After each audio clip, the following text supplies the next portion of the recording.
I feel like I've really developed some skills as being an interviewee, speaking on camera, really being comfortable letting my life be shown, speaking honestly and candidly about it. I don't think many people have the opportunity to really reflect on a year-by-year basis and be comfortable really just opening up and talking about what's going on in their lives over time. Usually interviews happen after something really big or exciting happens, and you can talk, oh, this and that went on, and yes, isn't it so wonderful, and you have your talking points, and then you go home. But having interviews over time about, well, now what's happening, and now what's happening this year, and having it potentially look different than the previous years, and wonder if people are going to think that you're not as successful, or maybe you're more successful from year to year. It's been a little bit of a process to get used to that, but I've really loved it. And now, this being year 5, I feel like I'm into a groove of, I'm really looking forward to these interviews each year, because I get to look back on what's happened in the last year, and I get to put it in the context of what it was like to meet you and sign on with this project and think, wow, what an incredible journey. And I love the name of this project, Capture Your Flag, because it really continues to speak to me each year, because I recognize that my flag can change what it looks like, but I'm always capturing my flag. Where has the passion led me this last year, and where might it lead me next year? So I've really loved being a part of it. It's been a very enriching and rewarding experience for me, and I hope that other people can have a similar experience.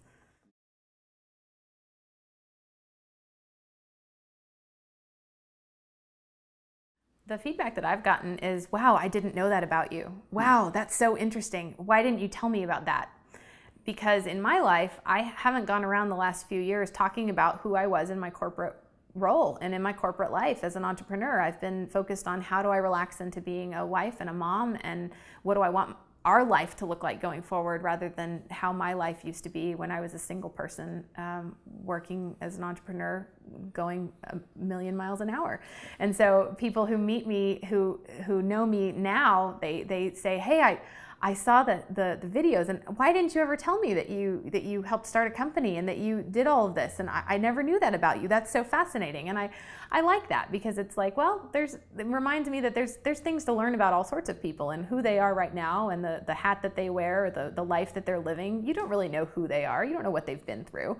Somebody might have been through, something incredible or something really hellacious, and they're just living their life how you've met them, and they have the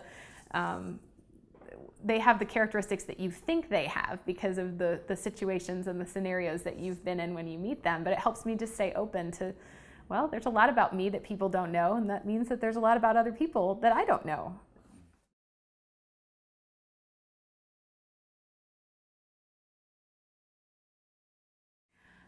My biggest focus right now is, I really feel like teenagers, young adults are just such a category of people who have so much more to get from other people who are close to their age. We're not so old and ancient that they can't relate to us, and yet we have done more than what they have done, just because they're still in that younger demographic. And I think that the way that academia is structured doesn't really inspire and reach children and young adults where they are and with what they want to do. And I feel like entrepreneurs and entrepreneurship is something that really awakens something in people's spirits that they don't have a way to access by just studying and making good grades in their classrooms and abiding by whatever their professors are telling them to learn that week. And I really wish that I had had some sort of opportunity to spend time around, or even just watching videos of entrepreneurs and people who have taken roads less traveled, just to see what that might be like, and just to try that on, like you're trying on a coat. Because in schools, you don't get to do that. You get to hear about people like Martin Luther King or a president, and they're so far removed from your life, and they're so far removed from your time, that you can't really say, oh yeah, I could do that. But people who are closer to their age and are just, maybe a decade or two down the road from them, they can really try that on and say, I wonder what life might be like if my life took a similar path to that. And I just think that it's a huge gap, huge, terrible gap in our educational system today. So that's the demographic that I really feel like can benefit the most from something like this.